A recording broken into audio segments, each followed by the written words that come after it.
Hello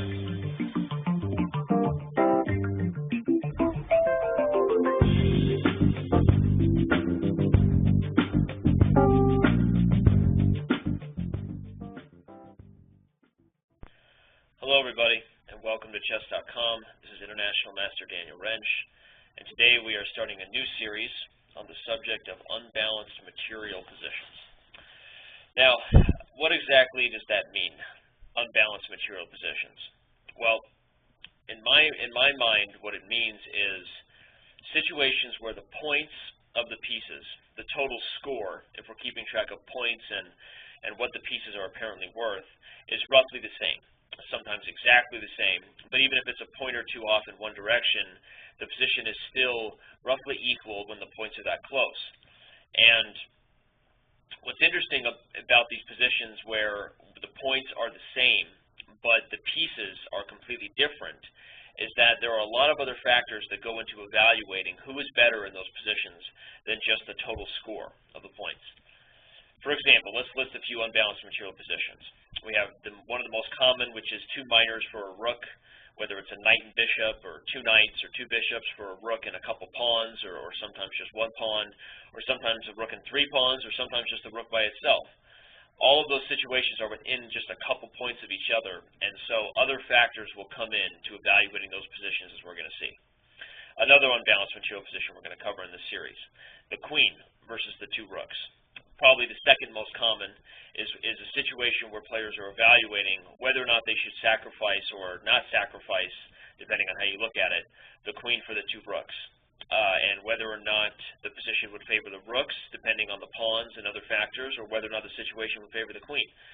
Another one is a queen for a bunch of minor pieces. We have a couple rooks versus a bunch of minor pieces. There are also simply positions where the queen is playing a mixed formation of pieces, like a rook and a bishop and a knight, or sometimes just a rook and one minor piece but a few pawns. And then there's also, of course, a simple exchange sacrifice where one side has given up a rook for a minor piece, sometimes straight up, oftentimes for a pawn or two.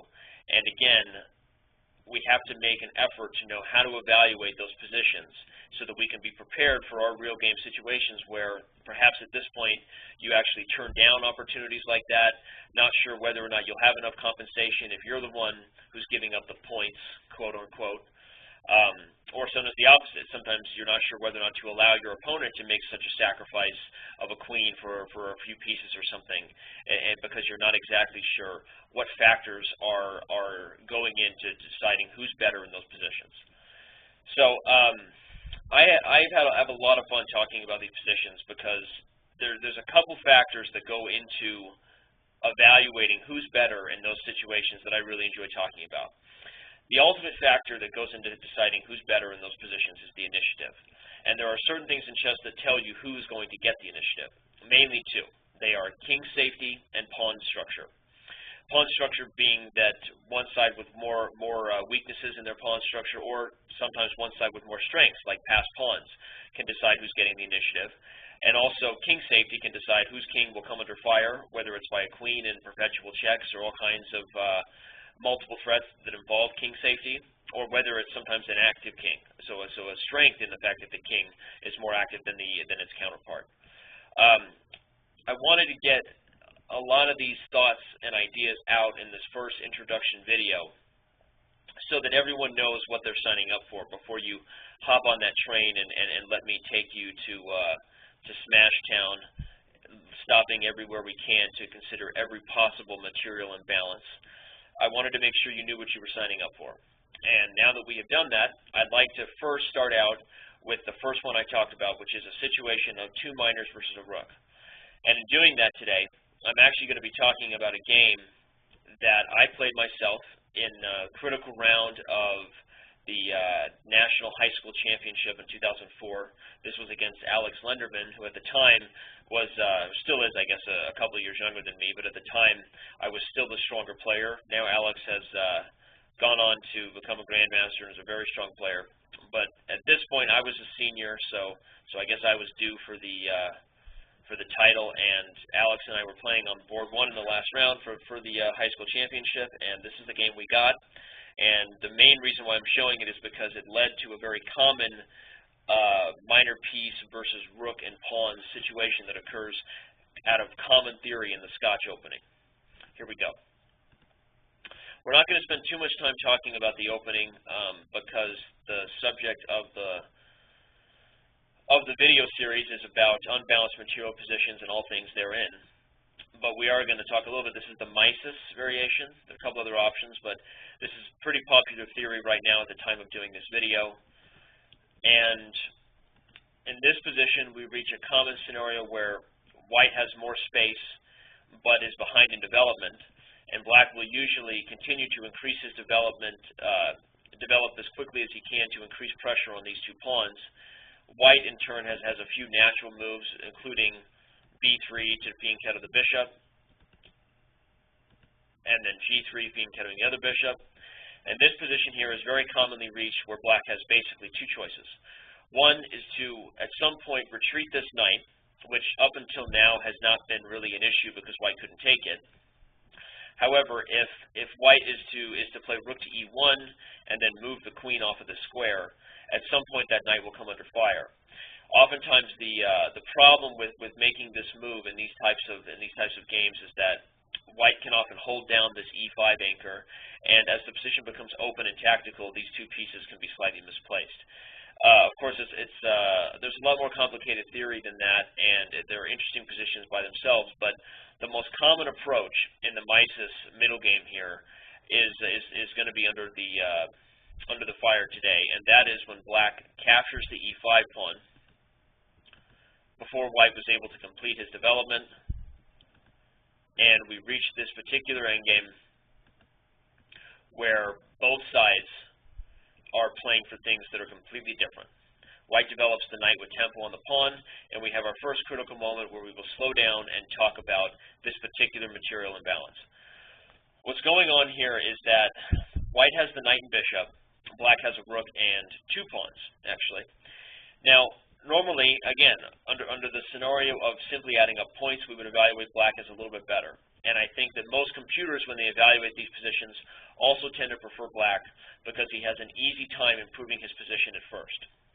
However, if white has the right approach, what white would like to do here in order to win this endgame is to constrict black's pressure along the e-file, as well as find a way to maneuver this rook to a much more active post where it might be able to take advantage of some of black's potential weaknesses, whether it's the isolated a7 pawn, the potentially weak pawns along the 7th rank if a rook might find access to the 7th rank, and also simply reaching the 4th rank where it can shuffle back and forth to create targets is another goal for that rook. Now, if we're evaluating this position from a purely unbalanced material standpoint, here's what black would like to achieve. Black would like to achieve control over the open files, pass pawns running up the board that aren't blockadable by the minor pieces, and if he can, more than just the e-file for his rooks to operate on. Sometimes that means an advance of these pawns with the sole purpose of creating threats that might eventually lead to more open files. Sometimes it might mean a rook lift over here to the 4th rank, which also might prepare ideas of pushing one of these pawns to create open files. The basic idea being that the rooks will thrive against the minor pieces when two things are happening. Take notes of this. The rooks will thrive when there are multiple open files and there are passed pawns running up the board. Those are positions where the rooks will thrive, where they will be able to create threats, and where the minor pieces will struggle to keep them at bay. Because the rooks doubled on a 2nd rank, or the rooks doubled on an open file with all kinds of threats are very hard to deal with, and it makes other advantages such as passed pawns even more annoying. Now, what does white want to achieve in this type of endgame? Essentially the opposite. White would like to constrict the play of the rooks by blockading the open files. White would also like to keep as many pawns on the board as possible. Not necessarily because trading pawns is like he's down material. It's not like trading pawns, he's down material, so he's losing. It's just that by definition, if the pawns are being traded, what's happening? There are more open files being created. So White's goal is to keep as many pawns on the board for those reasons, so that there aren't as many open files, but also because if the pieces do eventually start to outplay the rooks, the more pawns the better, because every pawn that's still on the board is a potential target. Often if I'm playing these positions with the minors, my first goal will be to coordinate them together so that they're either protecting each other or both working toward a common goal. Then I'd like to activate my rook, and the final step would be to then start to activate the minor pieces together, targeting the pawns one square at a time. One of the things that you'll notice that minor pieces offer that one rook doesn't, okay, it's the same thing that two rooks offer that a queen doesn't, is that, simply put, there are things that two pieces can do that one piece can never do. What does that mean? It means that if one piece was attacking, let's say a pawn that was only defended by the king, okay, that's great, the pawn's only defended by the king and therefore seemingly weak, but if that one piece remains the only attacker, there is nothing that one piece can ever do. Whereas if two pieces attack a square together, they're going to win the pawn without sufficient defense. What I'm getting into is that if let's say two minors attacked f7 and one rook attacked f2, the two minors would be able to take f7 without any other help, whereas the rook would need a partner. So despite the fact that the rook would outplay either one of the minors one-on-one, or in open file scenarios have the ability to transfer sides quickly and create counterplay, you see what I'm getting to is that if the minors can achieve their goals, keeping the rooks at bay and therefore limited open file space, keeping pawns on the board, so therefore leading to potential targets, and eventually coordinating themselves together to attack things, not one at a time, but coordinating themselves together, there are things that two pieces will be able to do that one piece won't be able to do, and we're going to see that happen in this game. Now, for those of you sitting there who are big fans of the rook and like, you know, oh, Danny's just going to sit here and talk about the minors and I'm turning this off because I'm just a rook fan, don't worry, there are more videos coming where we will see examples of the rook outplaying the minor pieces. In particular, a game that I lost myself is going to be featured in our next video. So just buckle up, Buttercup. It's about to get bumpy. Let's see what happened here. Black plays c6. The typical idea here is that Black cannot rush ahead with d4 because two things will happen. Either A, he'll realize now that he can't keep pushing the pawn and try to defend it, but already the commitment of the pawns on the dark squares is a big disadvantage after knight f4, where the pieces will start remaneuvering themselves on the light squares. You might actually see this bishop relocate itself here, and getting squares to operate on are the minor pieces' dreams, and it's not like this pawn's queening tomorrow anyway, so it doesn't make a lot of sense for Black to push it aggressively. If he pushes it again, you can see that we reach a position where eventually that pawn is lost. Let's see, the most accurate way to do so is, is actually to play knight f4 and then attack it, and the whole idea is that on rook to e8 threatening checkmate, White has knight to d3. If the rook moves off, chopalicious. If the rook guards the pawn, bishop f3 is no fun. So, pushing the pawn is not an option. Alex played c6, which is, by the way, still theory. We only talked here to really lay some of the principal groundwork of how minor pieces and rooks will play together. But this is still theory, actually. Rook d1 is the most natural move, preventing the pawn from pushing down for all time and space. And after rook d8, we have the first position I'd like you to think about. If you were White and you're trying to achieve some of the principles that I'm talking about as far as what the minor pieces want to achieve against the rook, what would be your first step in this position? Please pause your video, come up with a candidate move, and develop a plan in this position for White. Okay, I'm going to take a sip of water. I'm going to assume that you paused your video and that you found the move bishop f3, exclam. I played these positions a lot in training matches with some of my teammates while still in high school because it was a major part of my repertoire and this line was more theoretically popular. And I kind of developed a system for how to approach this position, with the first goal always being to blockade the e-file, eliminating the checkmate threats on e1, which would make sense anyway for how the minors would want to play for the rook, right? We talked about constricting open files as one of our goals. But that also would allow me to immediately start lifting up this rook and creating chaos in my opponent's position. So bishop f3 is a very good move for that. One of the things you'll notice, and I'm going to kind of foreshadow it here, but when we get to the second video, I will do a little bit of a recap about why I feel this game didn't work out for Alex, whereas why the second game did. But one of the things you'll notice is that Black has two options in reaching this type of endgame. One is the approach that Alex took of castling short and achieving this structure, and the second one is with the king castling long and a more aggressive structure for Black with g5 earlier and f5 and h5 and trying to go after the king side. The reason why this second structure is much better for Black, and I believe ultimately leads to equal unclear positions if both sides play well, whereas this one, I think that White is achieving an advantage, even with best play by Black. Doesn't mean that Black is always winning, but White is achieving a slight advantage. The main reason is that the king isn't as good over here as it is on this side of the board, following one of our principles about the initiative being very important, the king's ability to activate and eventually create threats. And the other reason is that this pawn structure is very slow and doesn't challenge White's plan that he executes in this game. So for those of you who are Scotch players and typically reach this Mises ending, you are getting an extra bonus feature out of this video series. Although after the first two, we will not be going over too many more Scotches. But for those of you who are also just interested in the minor piece ending, combining these first two videos, you can even come back to here and sort of do a contrast and compare. You will see that part of the reason why Black gets outplayed here and the minor pieces do exactly what they want to do, which is block the rooks, allow this rook to get active, and eventually coordinate and outplay, is because Black has a very slow approach. So, after bishop f3, king to g7, knight to e2, f5, rook to d4, we see White achieving exactly what he started with bishop f3, so there shouldn't be any need for any review there. And on g5, we have our next position to think about. How are you dealing with Black's oncoming pawn storm?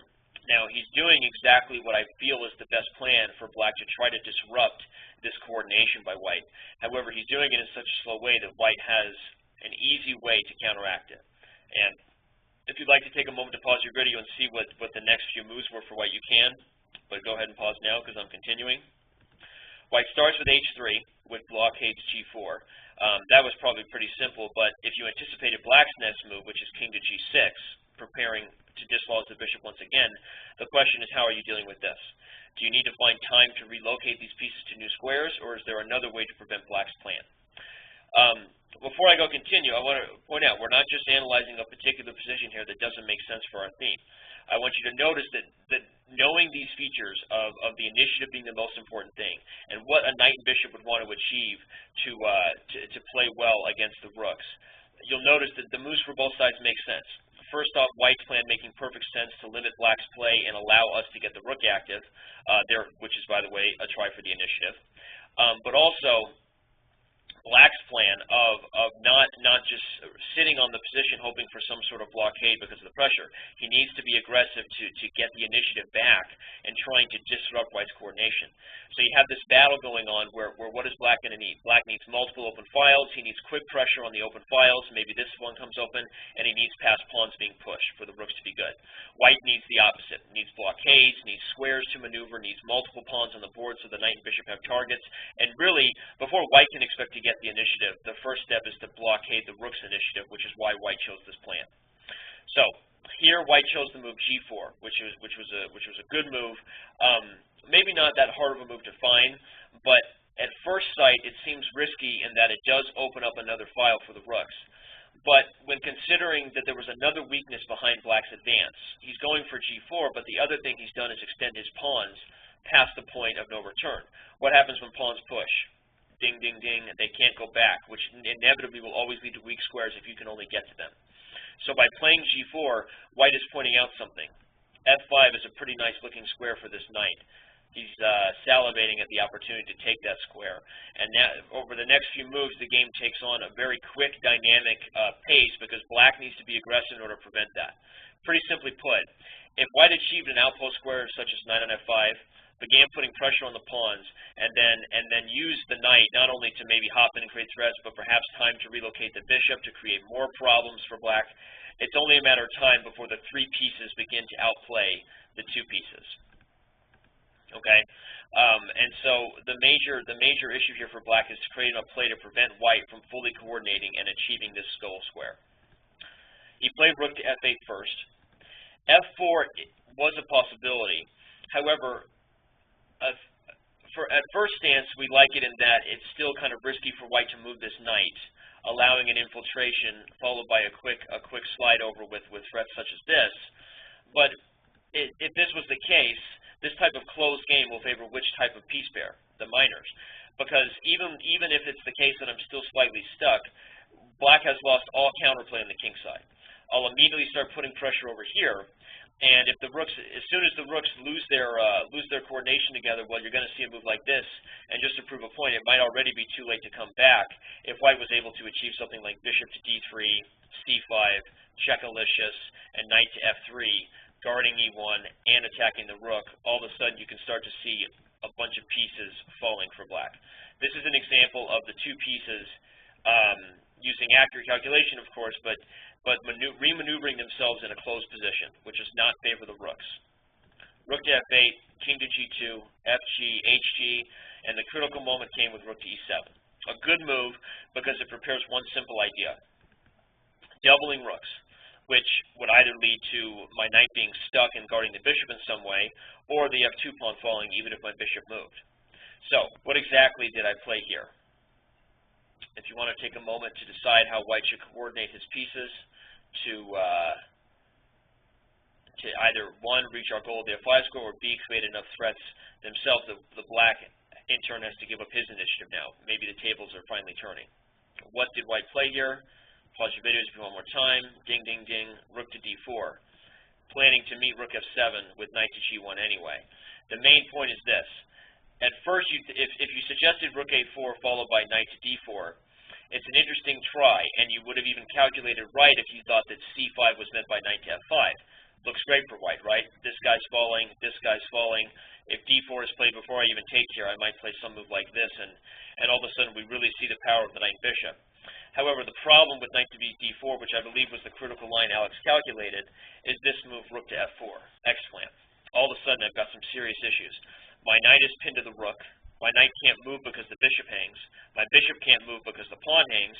So what exactly am I to do in this position?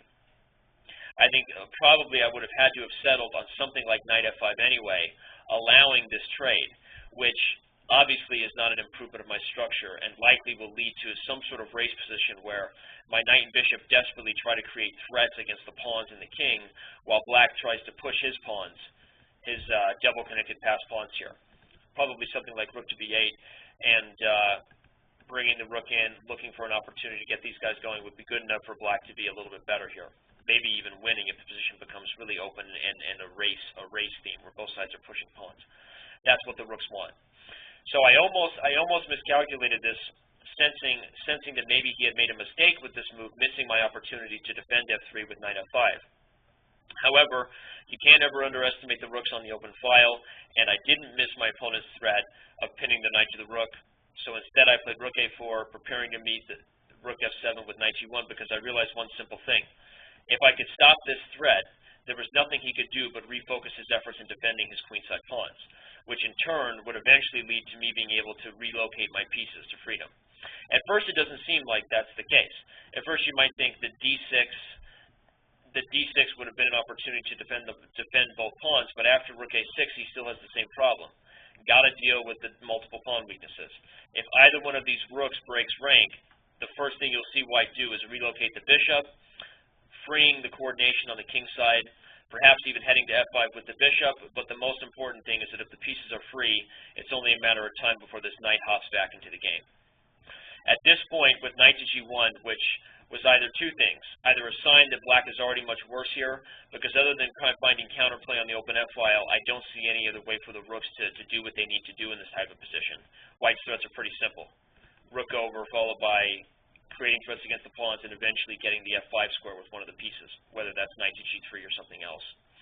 So if that's the idea for white, and black doesn't have anything better than doubling the rooks, then the truth is the position may have already been completely, maybe not completely lost, but much, much worse for black, based on the fact that he didn't get the ideal setup for the rooks, had a very slow initiative on the king side with the pawns, and white's ability to get coordinated fast, followed by grabbing the initiative, is exactly what the knight and bishop need to do, is get coordinated, protect each other, limit the rook's pressure on the open files, and eventually we'll have ourselves a big-time advantage because, simply put, two pieces are better than one.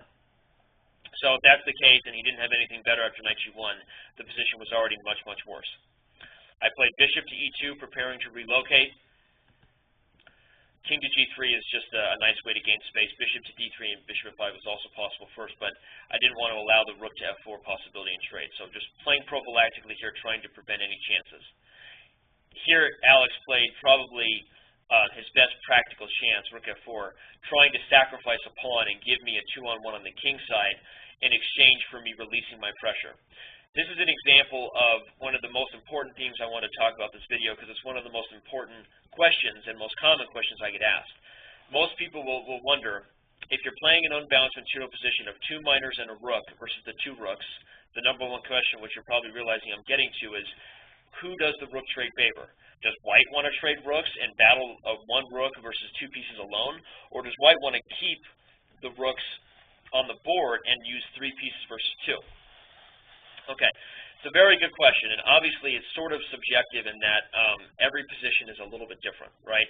There may be some situation where your opponent's rooks were so dominant on a second rank or creating mating threats that trading rooks was hardly an option, but more of a necessity because the 2 rooks were just dominant. But the majority of the cases, it is better for the side with the pieces to keep the rooks on the board. The reason is this. The 2 pieces are better than 1, but having 1 piece that moves like its counterparts is a really important asset because it's the only piece that can create pressure or defend things, such as this square, in the same way that your opponent's pieces can move.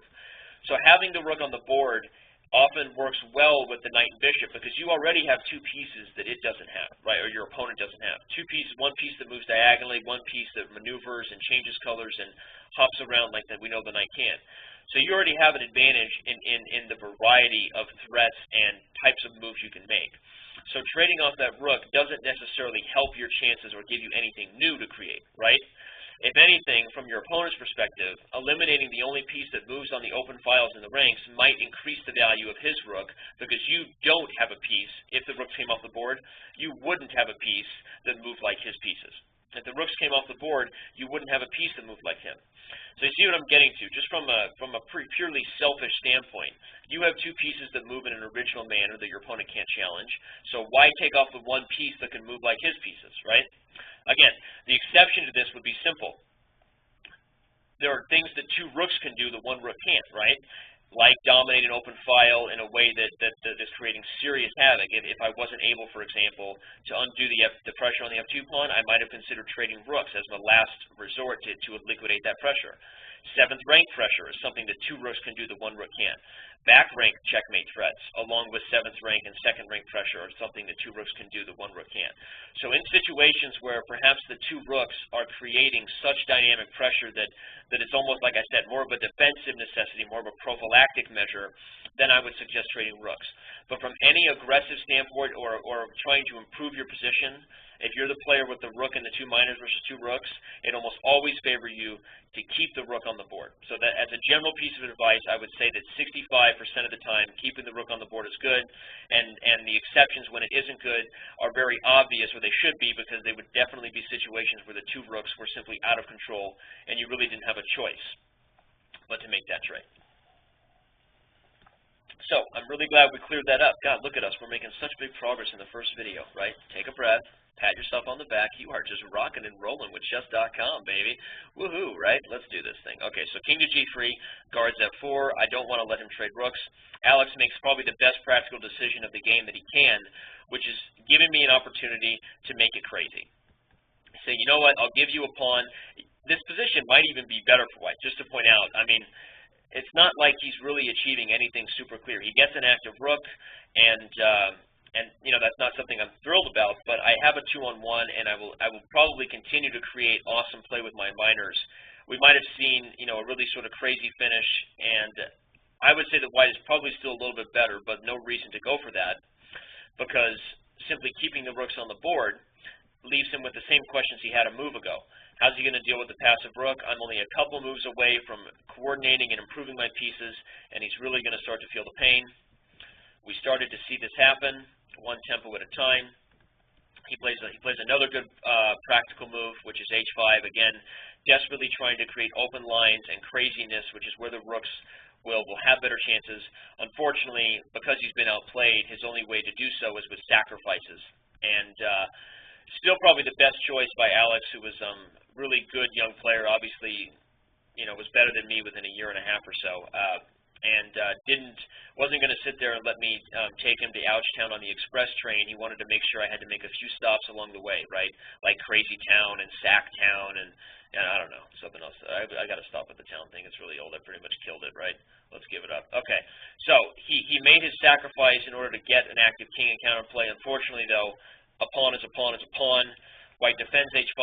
You're going to see the next few moves being the activation and coordination of the knight, which is two things. Not only pressure the pawns that still, by the way, haven't pushed, which are just a sign that the knight and bishop have outplayed the rook, right? When you see these two pawns, these three pawns haven't pushed, you just know that it's been a maneuvering game for the knight and bishop, which are a sign that they've outplayed the rooks, right? And the other idea, though, like I said, of coming to e5 was to come to f7 and dislodge the king, which will create chances for my outside pass pawn. A few more moves were made before the advantage became clear for the minor pieces. Knight e5 comes in just in time, threatening knight f7, guarding knight f3, threatening the d7 pawn. And after rook f4, I simply took on a7, calculating that d6 would lose to knight f7 check, where either the king would have to move dropping the rook, or if d6, knight f7 check, he'd have to sack on f7. So d6 would lose immediately. But the problem is that taking f2, as scary as it first seems, we were down to basically technique, and technique is all about calculation. Looks scary, but I knew there was nothing, and achieving the win of 2 pawns for this lone f2 pawn leaves me in a position where knight f7 check is coming, followed by the win of the g pawn and the pushing of my outside passer, and the game was over. A few more moves were made before this dream of mine exactly became clear, picking up c6 first. Black can't take f7 because of rook c7 check. And after rook to a7, knight to h6, we head the knight to f5, eventually picking up the both remaining last pawns, and a few more moves were made before Alex sacrificed one of his rooks for the outside corner pawn, hoping that somehow I didn't know how to checkmate with the knight and bishop. But there's only one problem with that. I never even had to checkmate with the knight and bishop because I still had my rook on the board, and eventually clearing the king into the corner of 2 pieces, the game was over. So, in review, we have critical position number 1,